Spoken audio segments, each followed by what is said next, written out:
para empezar, hermanito, voy a hablarle un poquito sobre arqueología. ¿Alguien sabe qué es la arqueología? Arqueología. Vamos a ver la definición, por favor. ¿Me podrías proyectar la diapositiva? Le digo, el título del día de hoy es La iglesia en el circo romano y las catacumbas. La siguiente, de favor. Vamos a ver, para acordarnos un poco, les diré cuál es la definición, y es: la arqueología es la ciencia que estudia los cambios que se han producido desde las sociedades antiguas hasta las actuales. La siguiente. Esto lo hace a través de recolección y análisis de restos materiales de diversos en el mundo, que a su vez son conservados a través del tiempo, hermanito.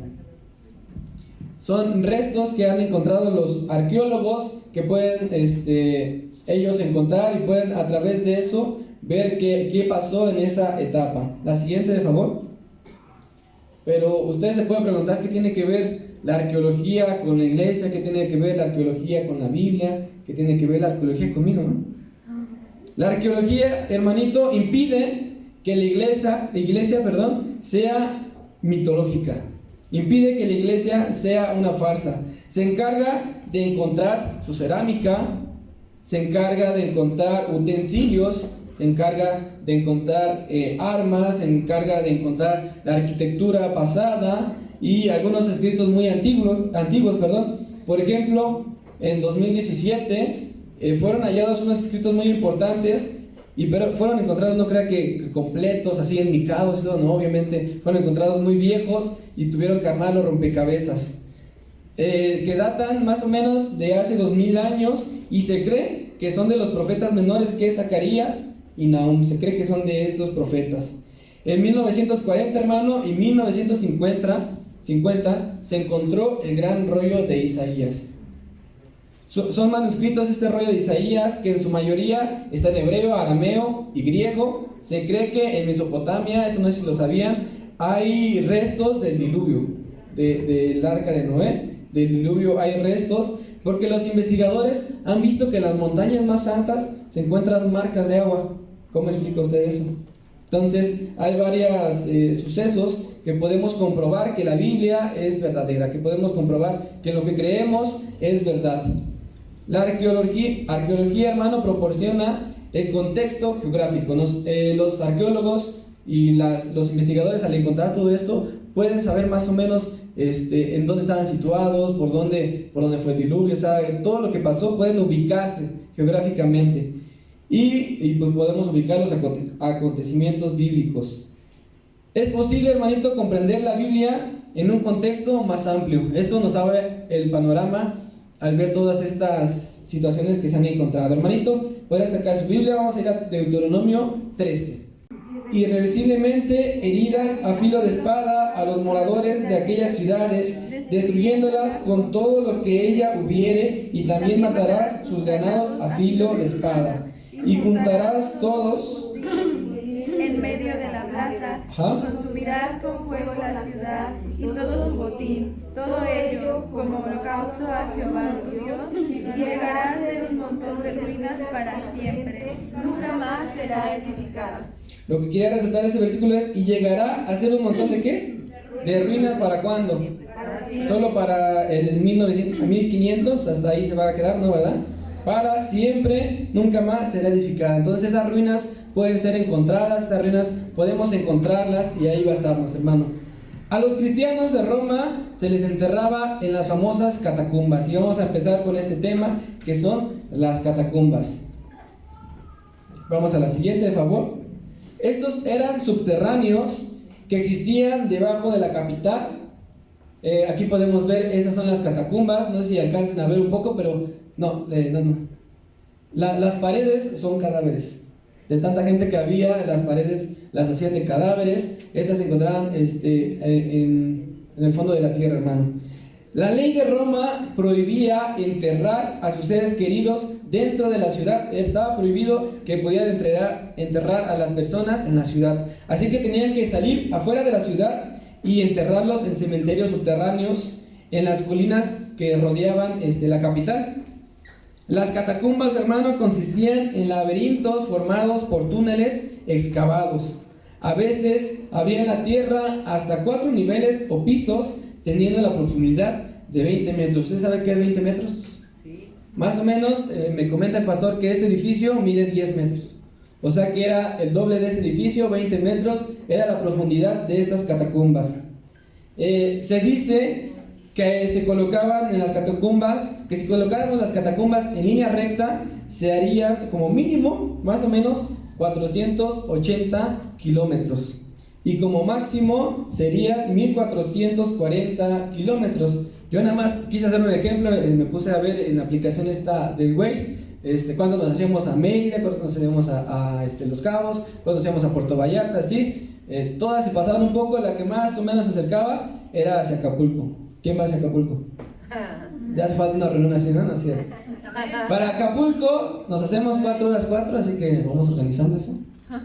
Nos hacemos 4 horas 4 según esa aplicación. Y más o menos de la Agrícola para Acapulco son 381 kilómetros. O sea, nos faltan 100 kilómetros para esto que dice como mínimo. Si formamos en línea recta las catacumbas, aún así no nos alcanza. Imagínense, si formamos todas esas tumbas, todos esos lugares, en línea recta todavía nos falta un cacho.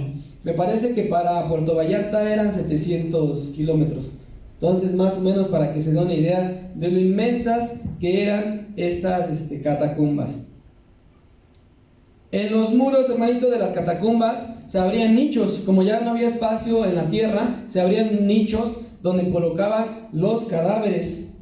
En el siglo III, hermanos, los primeros cristianos sufrieron una persecución muy grande por parte del Imperio Romano, ya que el culto era ilegal. No podían reunirse así como estamos nosotros, era ilegal. Pero había una ley que decía que cuando falleció un ser querido podían hacer una ceremonia cuando lo fueran a enterrar, y no importaba fuera la religión que fuera. Usted, si fuera, vamos a decir algo así satánico, podía ir a esas catacumbas y hacer su ritual sin ningún problema. No lo podía hacer en la ciudad, tenía que ir hasta las catacumbas. Entonces, este pretexto lo agarró la iglesia primitiva para que estuvieran reuniéndose ahí. Yo me imagino esto, que ellos estaban reunidos en las catacumbas, aunque no hubiera funerales, y cualquier cosa de que llegara la policía, llegara la ley, los azules, o como le quiera decir, ellos decían, no, pues estamos aquí velando a un hermanito que acaba de fallecer. Utilizaban ese pretexto para poderse reunir, y no fuera ilegal este culto. Eso era lo que buscaba la iglesia en esas catacumbas. Y obviamente, si habían fallecido, con más gozo hacían una fiesta para nuestro Dios en ese lugar. Lo ocupaban como un pretexto muy bueno para alabar a nuestro Dios. Eso que te quede enseñanza, hermano, que no solamente sea aquí, sino en tu casa, en cualquier lugar, busca hacer una fiesta a nuestro Dios, tener la comunión con nuestro Dios. En estos lugares, hermanos, fueron enterrados muchísimos mártires, que no se sabe cuántos fueron en total de mártires, pero se cree que en las catacumbas había de 5 a 6 millones de personas. Creen que eran cristianos la mayoría, pero como empezaron también a enterrar a algunas personas de más, por eso nada más es un cálculo de entre 5 y 6 millones de cristianos en ese lugar. ¿Usted se imagina? ¿Alguien sabe más o menos cuántos somos en México? 120 millones. Aquí eran 6 millones de cristianos solamente en las catacumbas, debajo de la tierra, imagínense. Seguimos con el circo romano. Eran muy ociosos, no sabían ni qué hacer. La gente acudía a eventos en diferentes edificios de la ciudad para disfrutar de las habilidades y talentos de los demás. Ellos se iban tal vez al estadio y veían un partido de fútbol, o en ese entonces no sé qué había, o ellos buscaban el estar entretenidos en otras cosas. Uno de estos edificios, hermano, era el circo romano que estamos viendo, donde los romanos podían ver diferentes actividades deportivas, o como por ejemplo las carreras de aurigas. Las carreras de aurigas son estas: es como una carreta jalado con caballos. Eran carreras, eran sus Ferraris, eso era en lo que se entretenían. Ociosos. Entonces contrató 2 esclavos, los puso enfrente de él, invitó a su familia, invitó a sus cuates, trajo papas, todo, y les dijo, ¿saben qué? Peleense hasta la muerte. Empezaron a pelearse, y pues sí, uno tenía que ganar, uno tenía que morir, y el otro vivía, lo guardaba y empezaba a hacer su campeonato, ¿no? Empezaba otro esclavo, y así empezaban las peleas. hasta que a la gente le empezó a agradar todo esto, empezó a decir, está entretenido. Entonces empezó a crecer, a crecer, a crecer. La gente millonaria obviamente empezó a ver que los demás lo estaban haciendo y lo comenzaron a hacer hasta que se hizo, pues como decirlo, popular. Se hizo popular, pero, o sea, cada quien ya lo quería hacer, quería ganar, quería hacerlo de mejor manera, querían que sus peleas fueran mejores. Entonces empezaron a entrenar a guerreros, que son los famosos gladiadores. Empezaron a hacer una escuela y todo, empezaron a prepararlos para que supieran pelear, y se fue haciendo esto muy grande. Muchos millonarios tenían sus peleas, hasta que uno dijo, no, esto tiene que hacerse grande, vamos a hacer un estadio. Y como fue el Coliseo Romano, hermanito, donde murieron muchísimos cristianos, pues era ellos los que hacían el espectáculo. Esos esclavos de los que yo les hablo eran los mismos cristianos. Y no solo eso, sino adivinen quién construyó el Coliseo. Los cristianos.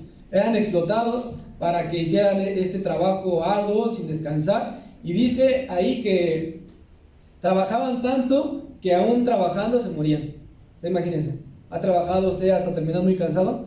Pues si ellos tenían que seguir trabajando hasta la muerte, eso no me lo imagino cómo se va a morir de cansancio, pero ha de ser muy difícil. Estaban siendo perseguidos muy fuerte y eran obligados a trabajar hasta la muerte. Se cree, hermanito, que la gente en esa época no trabajaba mucho por estar de ociosos. Las personas que estaban en Roma no trabajaban mucho, solo un pequeño tiempo, pero adivinen quién hacía las actividades, no sé, que sostenían a Roma. Las actividades las hacían los cristianos y algunos otros esclavos. La gente que estaba ahí trabajaba muy poquito y lo demás se lo dejaban, no sé, la limpieza de la ciudad, todo eso, el trabajo pesado se lo dejaban a los esclavos y a los cristianos.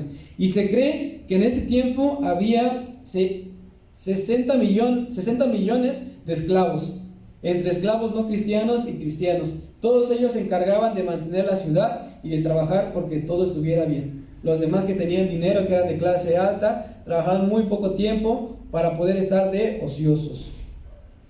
Había muchas actividades, no solo eran peleas de humanos allí en el Coliseo, sino también peleaban animales, como no sé, un ejemplo, un oso contra un león. Esto empezó con el oso, como le decía. No solamente empezaron a pelear dos esclavos y dijeron, no, esto necesita estar más fuerte. Entonces alguien tenía el contacto, ya no traje las cartas, pero había como 3 WhatsApps en ese tiempo. Había 3 correos donde decía, te encargo que me mandes unos leoncitos, ¿no? Y no los mandaban, y otra vez, oye, te encargo de favor que me mandes tal vez unos osos para que pueda subir el rating de mi show. Así fueron varios correos insistiendo hasta que se pudo. La pasada, por favor.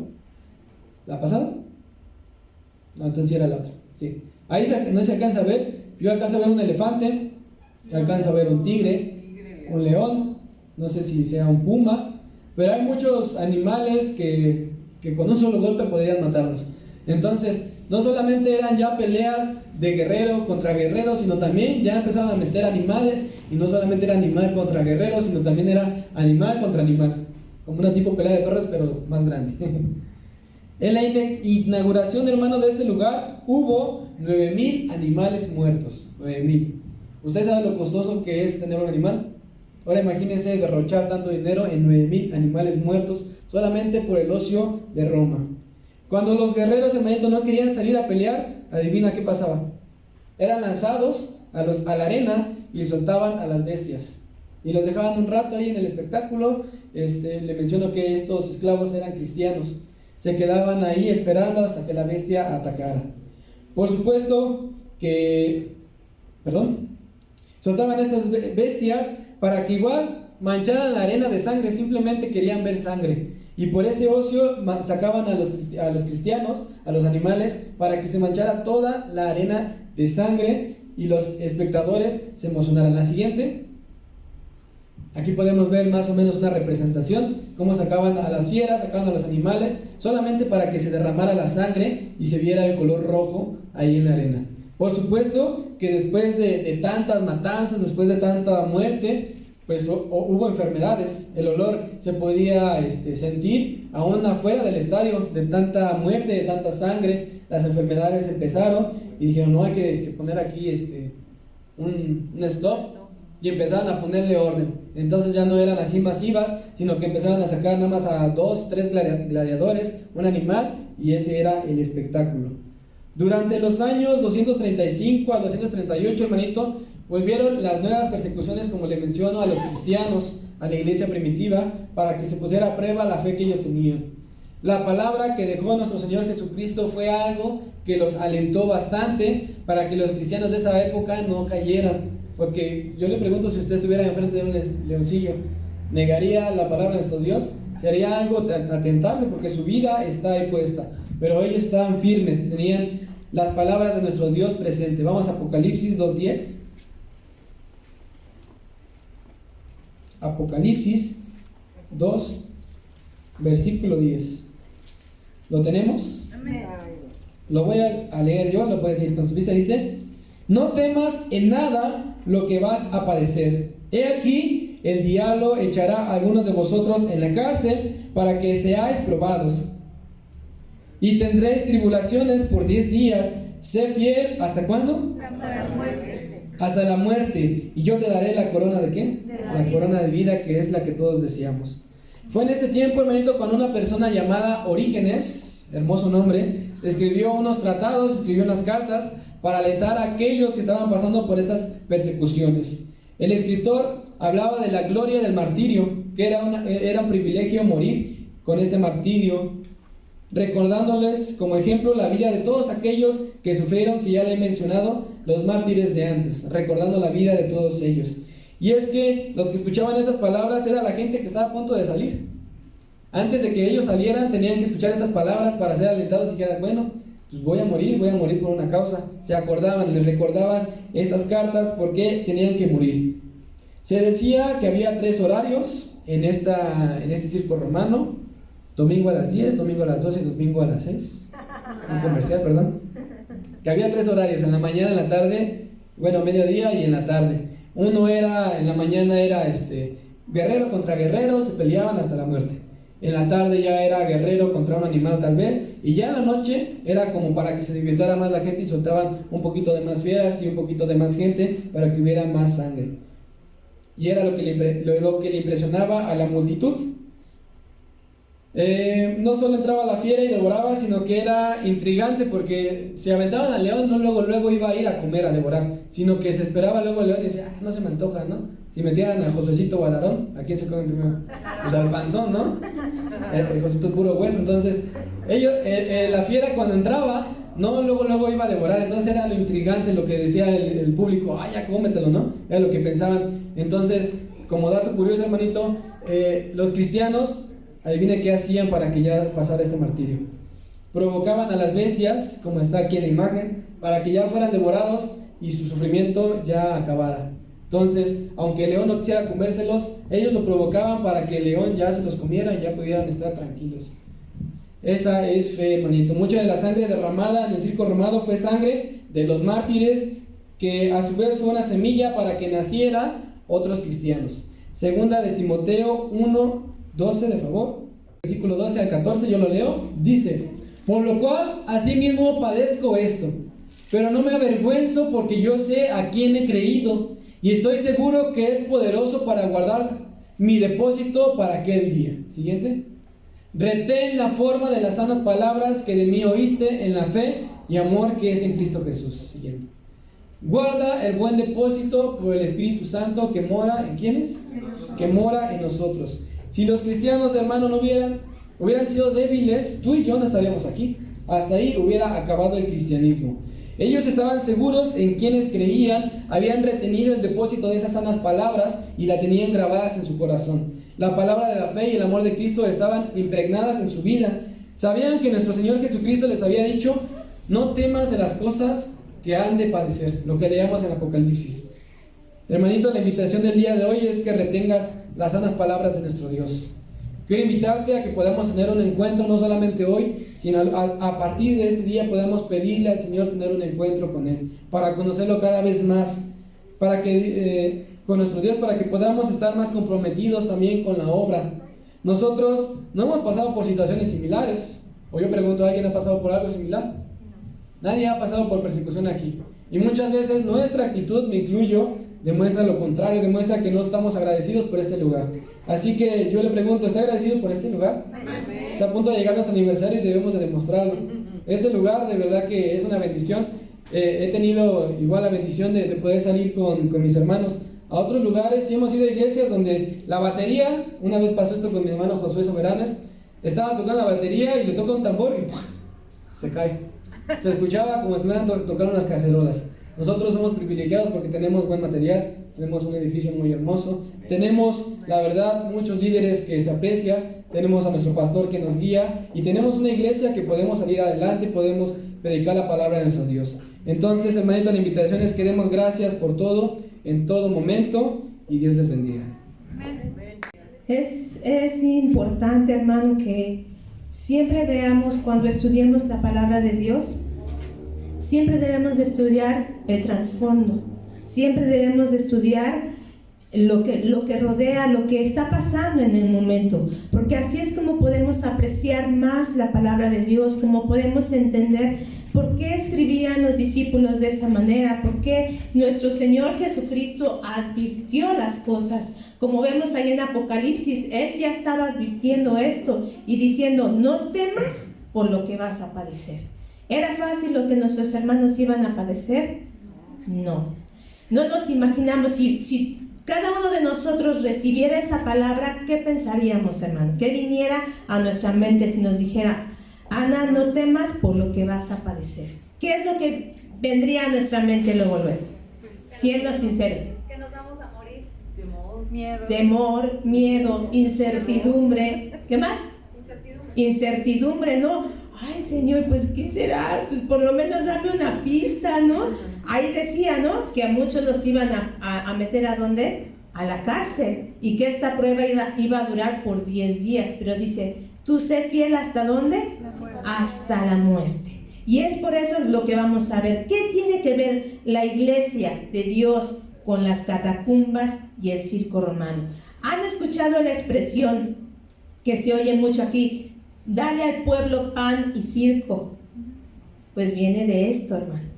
Al pueblo le daban pan y circo. Los romanos eran muy conocidos por sus glotonerías. Sus fiestas eran comer, comer, comer, vomitar y seguir comiendo, ¿sí? Todo lo que ellos hacían era en exceso. No se saciaban. No había una saciedad en ellos. Eran muy bárbaros. Y en ese tiempo estaban nuestros hermanos, en ese tiempo estaba la iglesia, pero la iglesia continuó, porque dice en su palabra que ni el Hades iba a prevalecer contra su iglesia, y la iglesia permaneció. Y yo quiero preguntarte, hermano, estamos hablando del depósito de nuestros huesos, que eran las catacumbas en ese tiempo.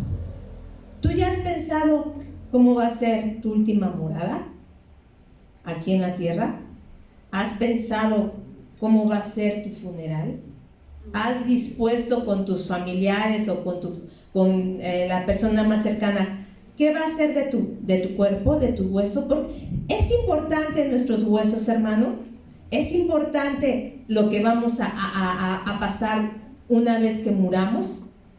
Es importante, hermano. ¿Por qué? ¿Ustedes creen que en nuestro funeral también se muestra la fe? ¿Qué tanto podemos ver en un funeral, hermano? Me gustaría que participaran. Los que hemos ido, ¿qué tanto se ve en un funeral? Tristeza. ¿Qué más? Dolor. Desesperación. ¿Qué más llegamos a ver en un funeral? Incertidumbre también. Costumbres, ¿no? También llegamos a ver costumbres. La forma de cómo. No es lo mismo un funeral en la ciudad que un funeral en un pueblo, hermano. Mi esposo me comentaba que su abuelita era de Querétaro y allá en el pueblo contratan literalmente a las lloronas. Contratan al grupo de lloronas para que estén ahí y estén llore y llore, y durante el cortejo van llorando.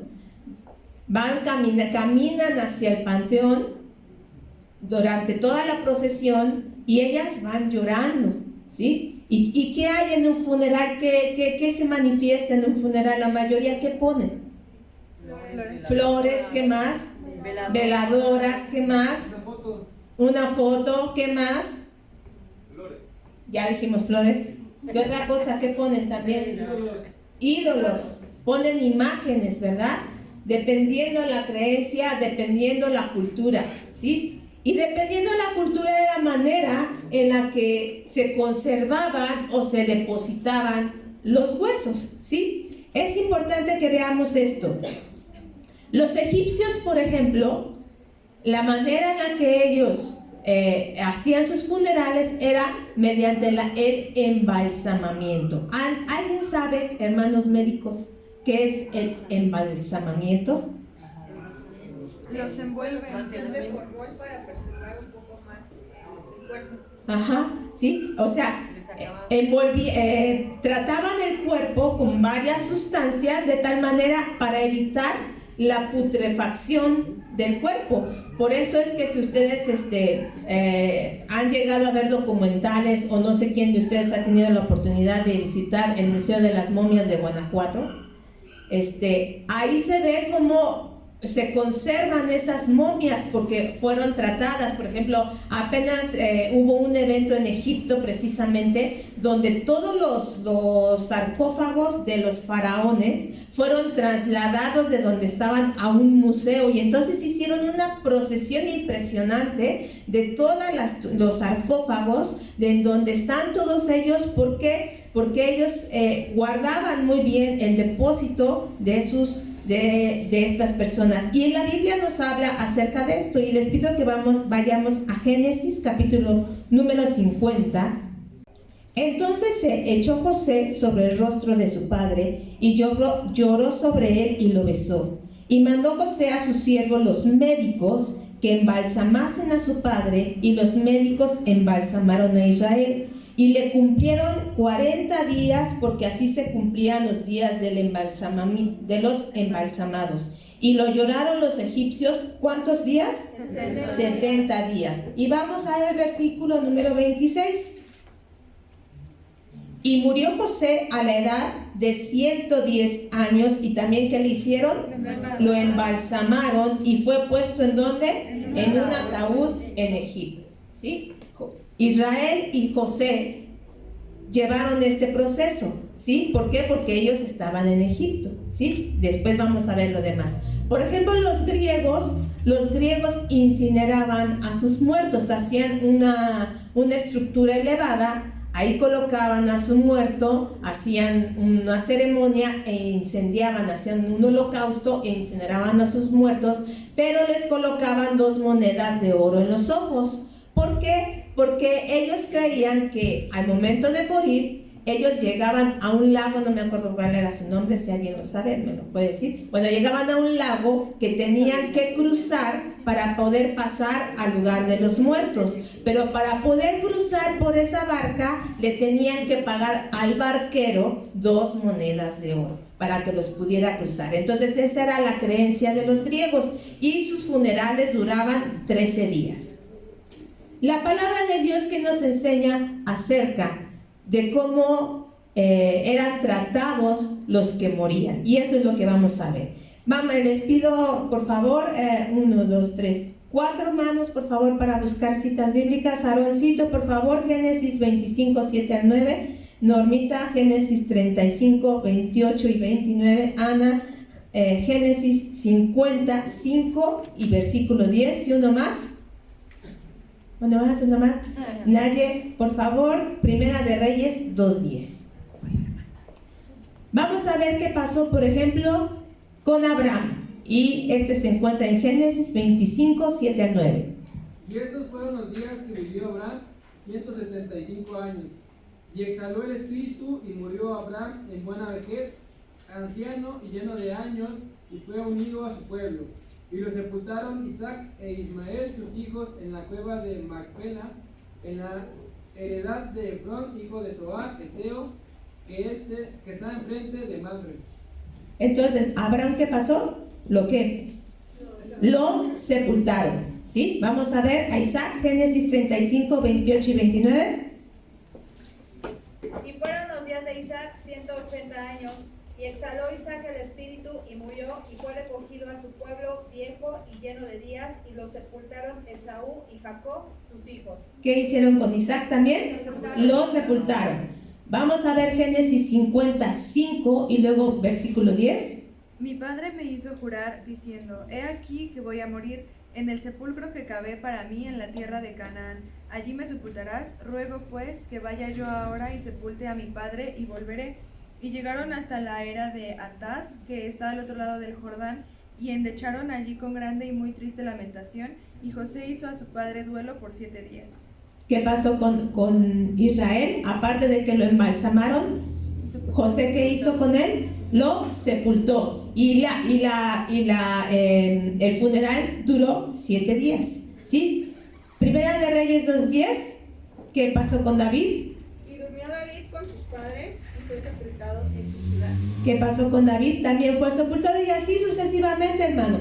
¿Sí? Si vemos en la palabra de Dios, la mayoría eran sepultados. ¿Sí? Hubo casos especiales. Por ejemplo, Moisés. ¿Qué pasó con Moisés? Vamos a ver en Deuteronomio 34, 5 y 6. Quien lo encuentra lo lee, por favor. Deuteronomio 34, versículos 5 y 6. Y murió allí Moisés, siervo de Jehová, en la tierra de Moab, conforme al dicho de Jehová. Y lo enterró en el valle y en la tierra de Moab, enfrente de Bet-peor, y ninguno conoce el lugar de su sepultura hasta hoy. ¿Quién enterró a Moisés? No. ¿Qué dice ahí? ¿Quién fue el que lo enterró?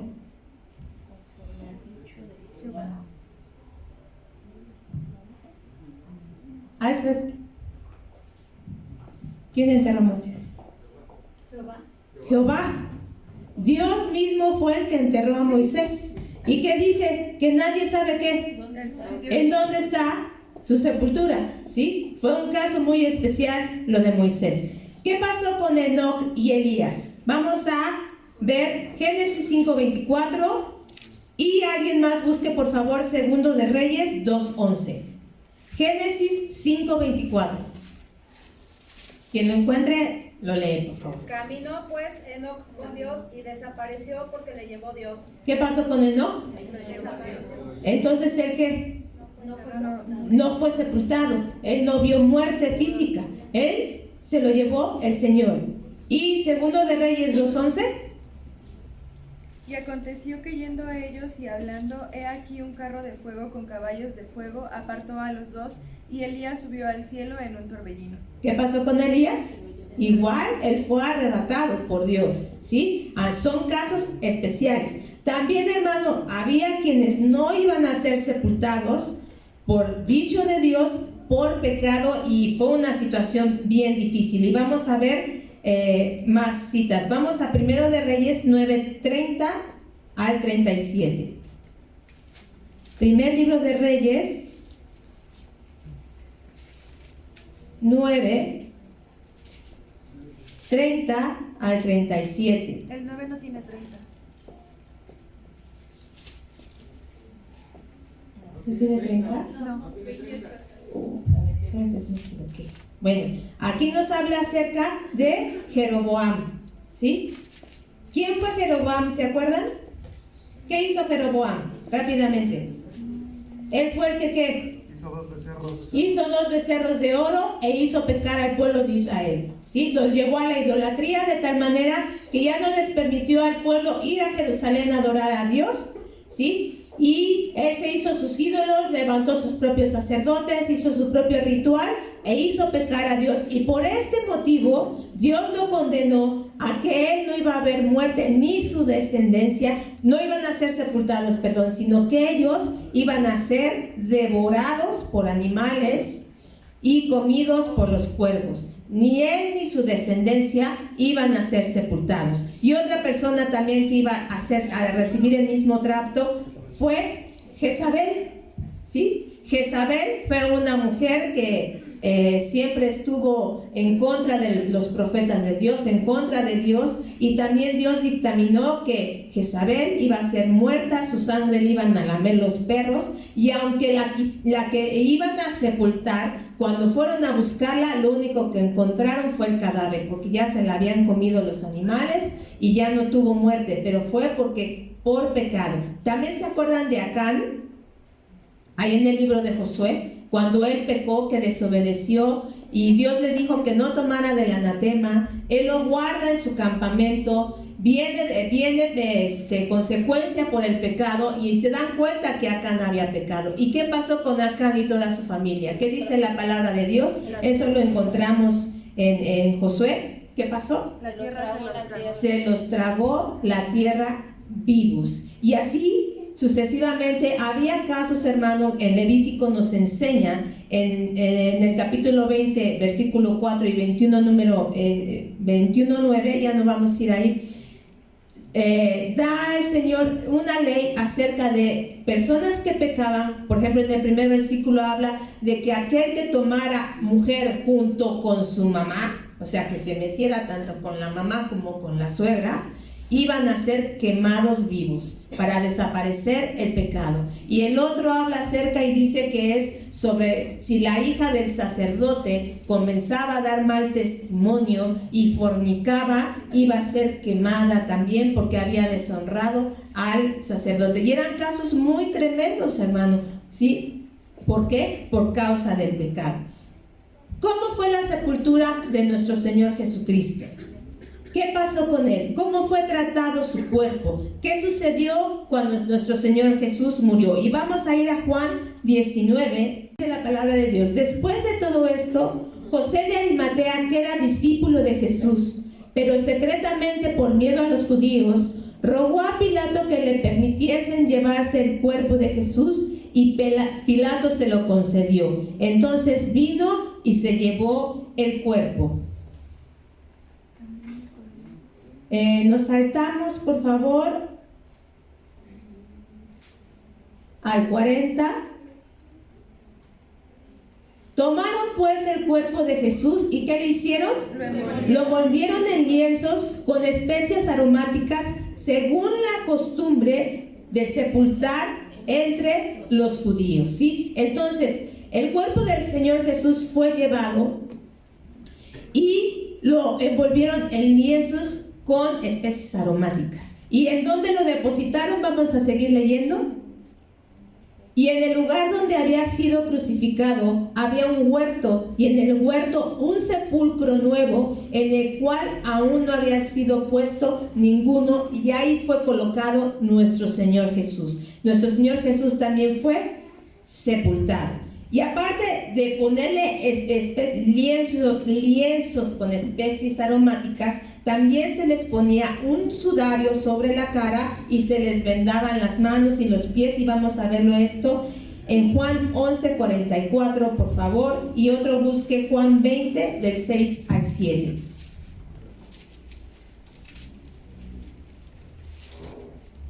Juan 11:44 dice: y el que había muerto salió atadas las manos y los pies con vendas y el rostro envuelto en un sudario. Jesús le dijo: desatadle y dejadle ir. Aquí estamos hablando del caso de Lázaro. Y Juan 20, 6 y 7, a nuestro Señor Jesús le pusieron ese sudario y esas vendas. ¿Por qué estamos hablando de esto, hermano? ¿Por qué estamos hablando de la manera en la que era tratado el cuerpo después de morir? ¿Por qué estamos hablando de la sepultura? ¿Por qué estamos hablando de todo esto? Hermano, es importante. ¿Nuestro cuerpo también se va a salvar? ¿O solamente se salva el alma? ¿Solo el alma, hermanos? No vamos a entrar con cuerpo. Cuerpo nuevo. Vamos a entrar con un cuerpo nuevo. Vamos, ¿qué estamos esperando? ¿Por qué? Porque ellos fueron sepultados. ¿Qué esperaban, hermanos? La resurrección. ¿Sí? Nosotros como cristianos vamos a esperar la resurrección. Y es importante, hermano, que nosotros seamos sepultados. Y nos podríamos preguntar, ¿qué va a pasar con aquellos que fueron incinerados? ¿Qué va a pasar con aquellos que en el circo romano fueron devorados por animales? ¿Qué ¿Qué va a pasar con todos ellos? Ellos van a tener un trato especial. Obviamente no va a ser lo mismo con ellos que con nosotros, que sí podemos disponer y decir cómo queremos ser sepultados. Es importante porque el cuerpo, ¿qué es, hermano? Este cuerpo, ¿qué representa en nosotros ahora? El templo del Espíritu Santo. Entonces, este cuerpo lo tenemos que cuidar hasta la muerte. Nuestros huesos darán testimonio de fe, hermano. Hubo un caso muy especial, el caso de Eliseo. ¿Qué pasó con Eliseo? Eliseo murió y fue sepultado. Un varón de Dios tremendo que Dios usó. Y entonces muere una persona, hacen el hoyo y es donde están los huesos de Eliseo. Y cuando echan el cuerpo de este muerto y toca los huesos de Eliseo, dice la palabra de Dios que este muerto revive. Vean nada más cómo, hasta dónde puede llegar la fe, hermano. Por eso yo les preguntaba, ¿en nuestro funeral podemos dar testimonio de nuestra fe? Claro que sí, hermano. Claro que sí. Y es bien importante esto. Nuestros hermanos de las catacumbas, ¿qué ponían sobre las catacumbas? ¿Qué había? ¿Qué ponían? ¿Ponían imágenes? ¿Ponían ahí cosas diferentes? ¿Ponían a un santo, una cruz o algo? ¿Qué pusieron que nos mostró nuestro hermano Aarón? Pasajes bíblicos, ¿sí? Que demostraban su fe. Uno de los símbolos que dicen que encontraron es este. ¿Alguien lo ha visto en alguna ocasión? ¿Sí? Es un pececito que dice Ixoye. ¿Y qué significa esto?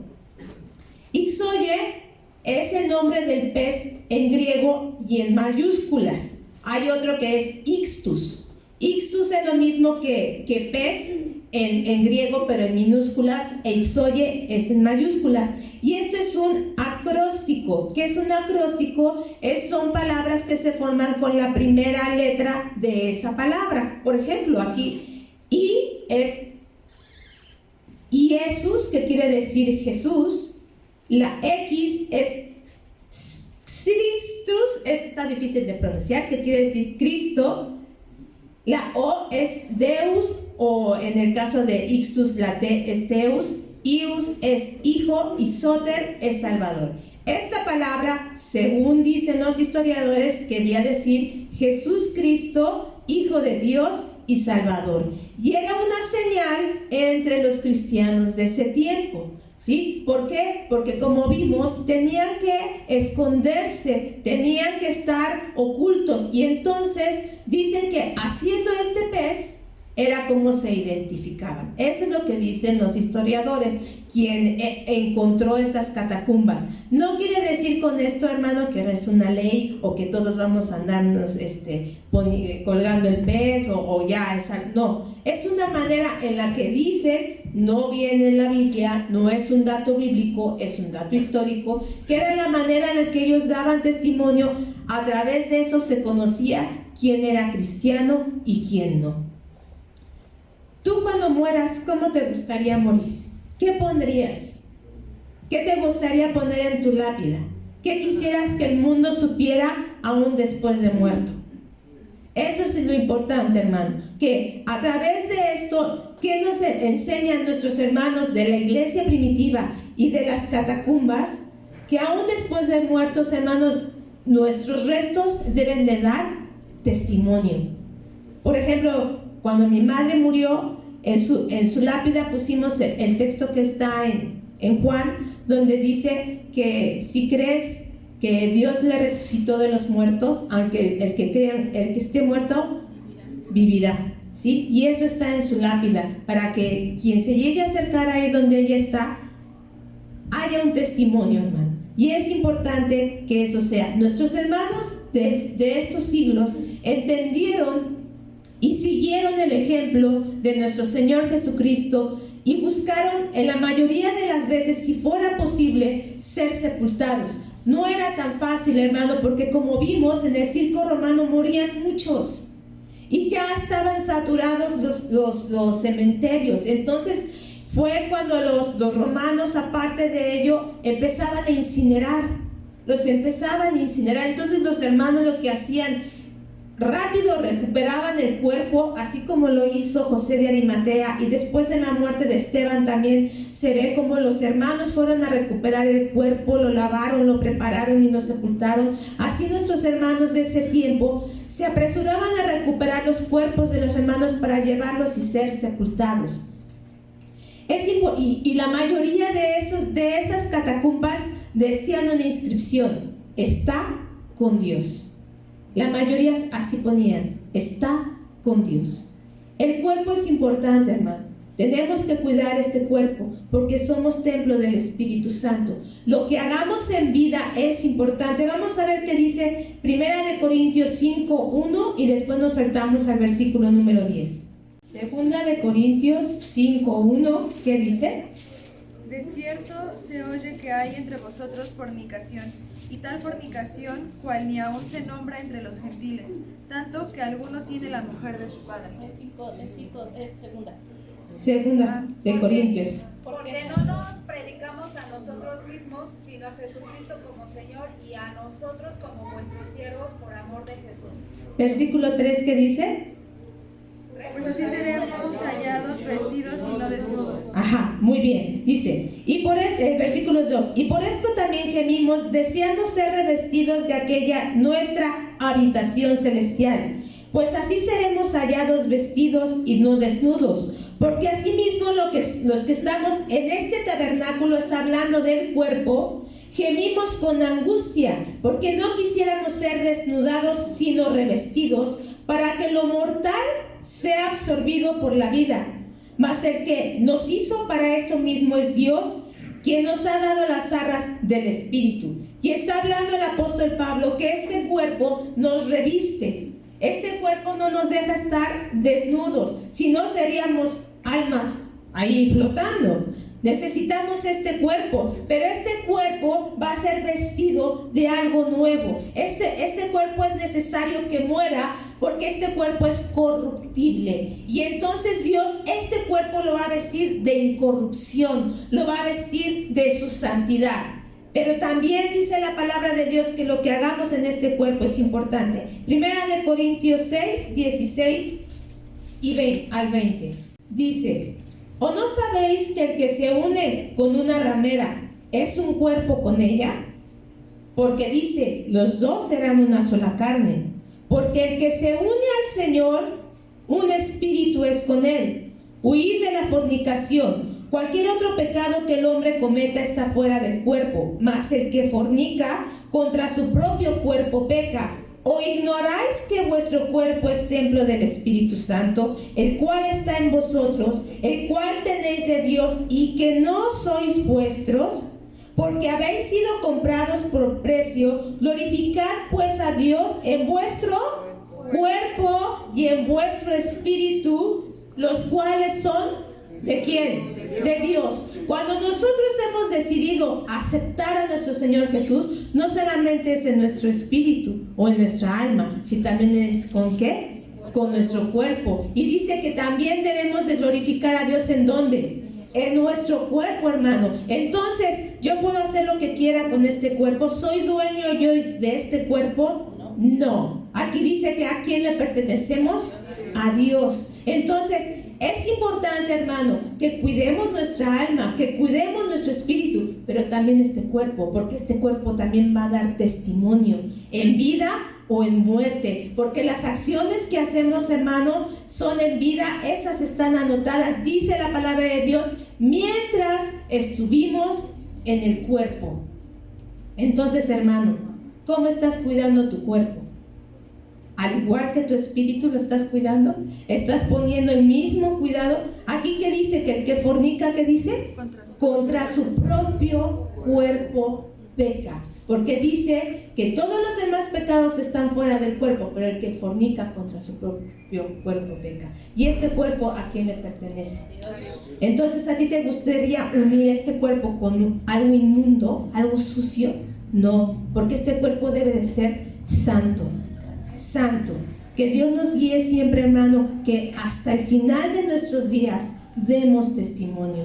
Que hasta el final, le pido a mis hermanos de alabanza, si van pasando, por favor, ¿sí? Que demos testimonio. Es bien importante, hermano. Muchos se van a burlar, muchos no lo van a entender. Recuerdo en el funeral de mi madre, toda su familia de mi mamá son católicos, y en cuanto empezaron las alabanzas, eran unas caras de mis tíos, de mis primas, de todas ellas. No importa, hermano, no importa, porque tú estás dando testimonio, estás mostrando tu fe. Es cuando más debemos demostrar nuestra fe, es cuando más debemos demostrar el gozo que Dios nos da de su salvación. Piensa, hermano, cómo quieres terminar. Piensa, hermano, dispón. Dile a tu familia: a mí, por favor, no me vayas a poner santos, a mí no me vayas a poner veladoras, a mí no me vayas a poner un Cristo ahí, a mí no. ¿Por qué? Porque vamos a dar testimonio de nuestra fe, vamos a glorificar a Dios. Aún muertos, hermano, tenemos que glorificar el nombre de nuestro Dios. Debemos demostrar el poder de Dios alcanza aún después de muertos. Hasta que nosotros estemos en su presencia, hermano, nosotros vamos a dar testimonio de nuestro Dios en todo momento. Ponte de pie, hermano. Y si en este momento Dios te recuerda algo que tal vez por ignorancia, que tal vez por desconocimiento hiciste, hoy pedamos perdón a Dios y que santifique nuestros cuerpos, santifique nuestra mente, santifique nuestra alma y nuestro espíritu, para que podamos estar con Él. Oh Señor, agradecemos primeramente, Padre, por la vida de todos esos hermanos que permanecieron fieles y soportaron la prueba, Señor. Por muy difícil que fuera, ellos dieron testimonio hasta el día de su muerte, y hasta el día de hoy dan testimonio, Señor, al encontrar todos estos datos históricos, al encontrar estas catacumbas y ver en su inscripción: están con Dios. Ver estos pasajes bíblicos, ver esas insignias, Señor mi Dios, que ahí están. Ayúdanos, Señor mi Dios, para que hasta el último día, Padre, aún nuestro sepulcro dé testimonio de ti, que nuestros huesos glorifiquen tu nombre, que Padre Santo, en nuestro funeral tu nombre sea exaltado, tu nombre sea glorificado, que no nos dé pena, Señor. Quita de nosotros cualquier falta de conocimiento, permite que sigamos el ejemplo de nuestro Señor Jesucristo en todo momento. Padre, si hubiera